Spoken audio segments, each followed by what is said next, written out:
ফার্মে বাচ্চা আসলে যে দুটো সমস্যা নিয়ে আমরা সকলেই চিন্তিত হয়ে পড়ি, তার মধ্যে প্রথম হচ্ছে ইকোলাই, দ্বিতীয় হচ্ছে ব্রুটাল নিউমোনিয়া। কারণ এই দুটো রোগ বা সমস্যা ফার্মে প্রথমে আসলেই কিন্তু আমরা লসের সম্মুখীন হই, কারণ এই দুটো সমস্যা হলে প্রচুর বাচ্চার মর্টালিটি হয়ে যায়। এই দুটো সমস্যা একটা মিশ্রণের মাধ্যমে সম্ভব দূর করা, সেটা হচ্ছে তুতে ভিনিগার। আমরা যদি ফার্স্ট ভ্যাকসিনের পরে 3 দিন ঠিক তুতে ভিনিগারের মিশ্রণের ডোজটা করতে পারি, তাহলে ফার্মে এই দুটো সমস্যা আসবে না, এর থেকে আমরা মুক্ত থাকবো।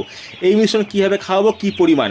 বন্ধুরা, এই মিশ্রণ খাওয়াবো ফার্স্ট ভ্যাকসিনের পরে 3 দিন সারা রাত্রের জলে। পরিমাণ: ভিনিগার 500 ml, তুতে 100 গ্রাম, 100 ml জল।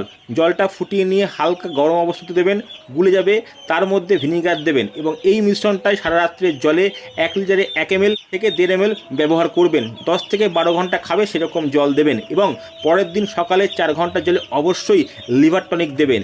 তাহলে দেখবেন ফার্মে এই দুটো সমস্যা অর্থাৎ ইকোলাই ও ব্রুটাল নিউমোনিয়া একদমই আসছে না, মুরগি ভালো থাকছে। যদি সম্ভব হয় ফার্স্ট ডোজ করার পরে ঠিক 8 থেকে 10 দিনের মাথায় দ্বিতীয় ডোজ করতে পারেন।